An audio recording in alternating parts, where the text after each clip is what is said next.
Ich begrüße dich heute zum Thema Ego und Verstand. Wenn wir uns dieses große Feld betrachten, dann stellt sich zunächst einmal die Frage, woran ist das Ego überhaupt interessiert? Es möchte besitzen und interessiert sich in erster Linie für alles, was es darin unterstützt. Das heißt, es interessiert sich für Image, für Status, für einen Standard, für Bequemlichkeit, für Annehmlichkeit, für Unterhaltung. Und es ist an allem Materiellen interessiert, dass das Ego darin unterstützen kann, Macht auszuüben, zu manipulieren und letztendlich zu missbrauchen. Der Antrieb für das Ego ist Ehrgeiz, Eitelkeit, Gewinnsucht bis hin zu einer maßlosen, ausufernden Gier.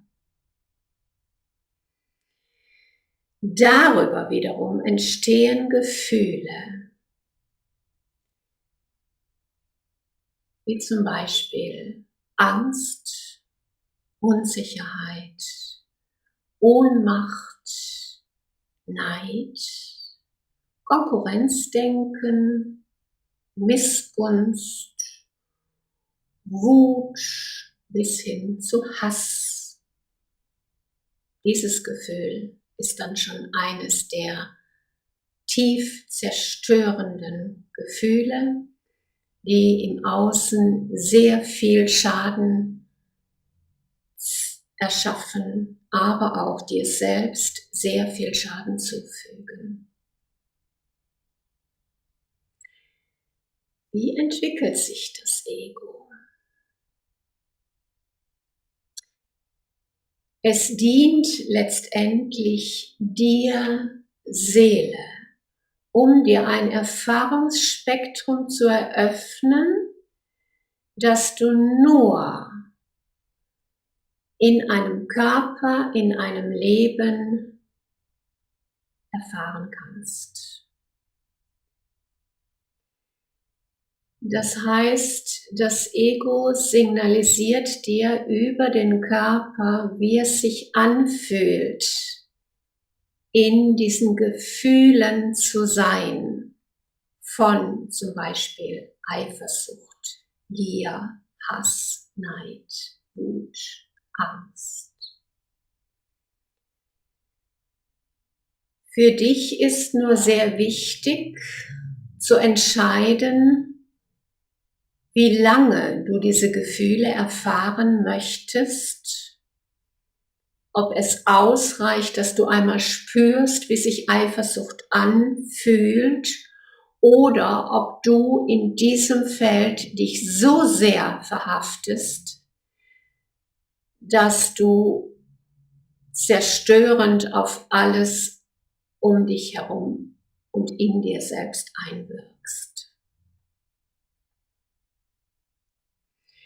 Wenn du dir im Moment betrachtest, was im Außen geschieht, dann erkennst du, dass sehr viele Menschen an Grenzen der absoluten Zerstörung angekommen sind. Das heißt, die Gier letztendlich nach Energie, nach Zuwendung ist so extrem groß geworden, dass sie bereit sind, in die Zerstörung zu gehen.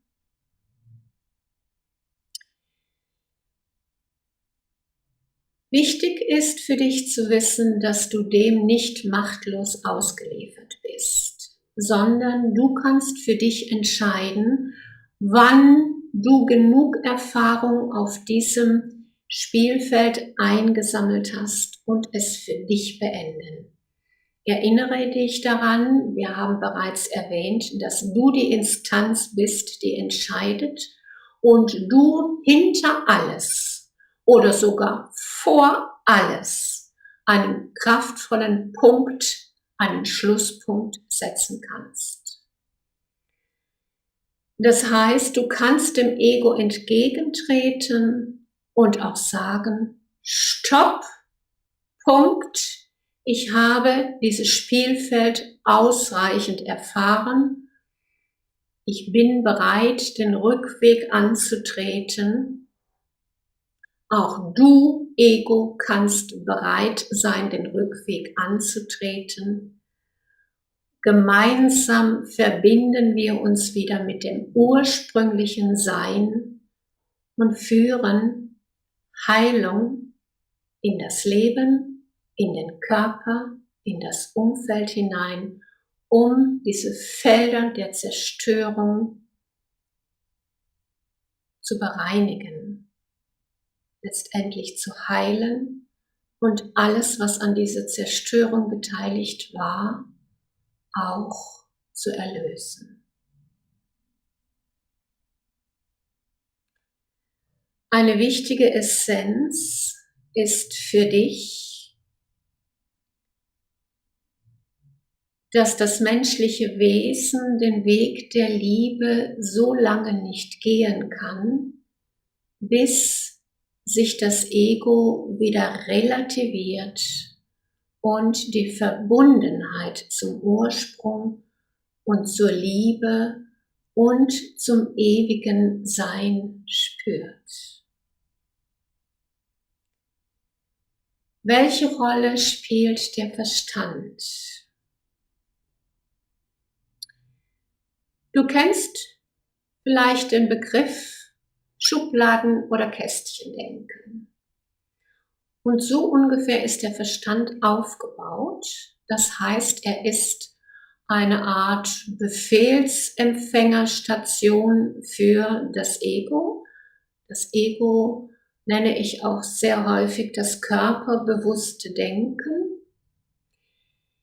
Das heißt, es ist ein Befehlsempfänger und leitet die Signale zur Umsetzung weiter in den Körper. Der Verstand nimmt also die Gedanken auf des Egos und sucht zuerst nach vorhandenen Kästchen und Schubladen, die errichtet worden sind aus Strukturen und Verhaltensmuster. Dort klärt er die empfangenen Signale ab und leitet sie zur Ausführung an die entsprechenden Handlungsorgane weiter. Daran kannst du erkennen, dass der Verstand dem Ego dient, aber er ist auch jederzeit bereit, der ursprünglichen Instanz, nämlich dir Seele, das heißt dem Bewusstsein zu dienen, weil er spürt oder er sich erinnert, dass die Signale und die Befehle, die letztendlich von dir stammen, verbunden sind mit Liebe, mit Wahrheit, mit der enormen Kraft der Erhaltung und nicht mit der Kraft der Zerstörung. Wenn du bereit bist, deine ursprüngliche Aufgabe wieder anzunehmen, ist auch der Verstand bereit, dir zu dienen und dir bei der Umsetzung behilflich zu sein.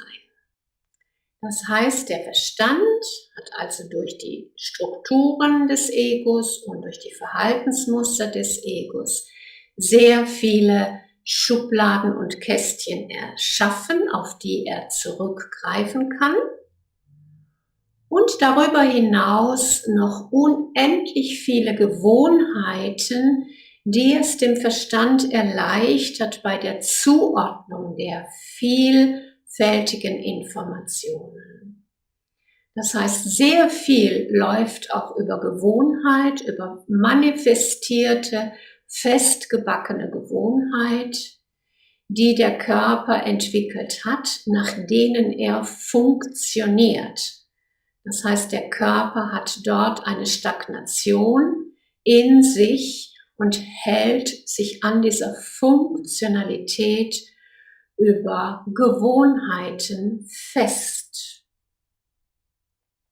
Diese Gewohnheiten können natürlich gut und gewinnbringend und energiebereichernd sein, aber viele Gewohnheiten sind natürlich auch äußerst schädlich für den Körper, für die Beziehungen, für das Umfeld, letztendlich für das Leben.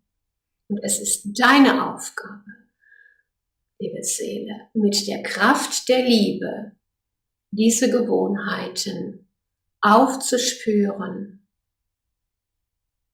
in die Lösung zu führen, damit sich diese verbackenen Strukturen lösen können und sich der Körper reinigen und befreien kann, damit er offen ist für die Zufuhr der reinen Energien und dessen, was den Körper letztendlich in die Heilung führt. Letztendlich auch unterm Strich unsere Erde in die Heilung führt. Ich habe dir wieder viele Informationen unten in die Infobox gelegt.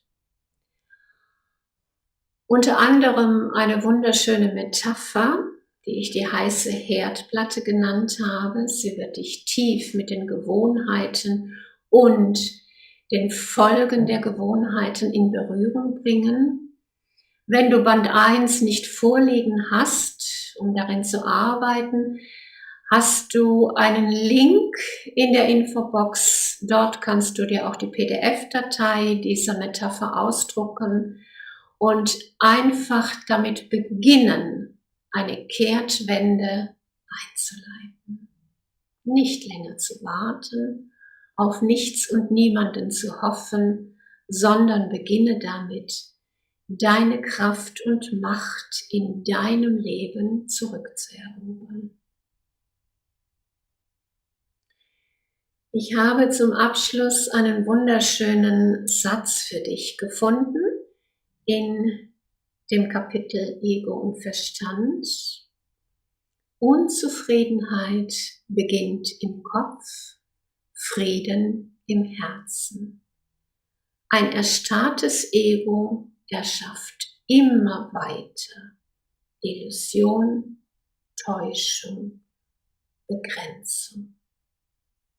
Ich verabschiede mich für heute von dir und wünsche dir, dass du mitfühlender werden kannst, statt mitleidend zu sein.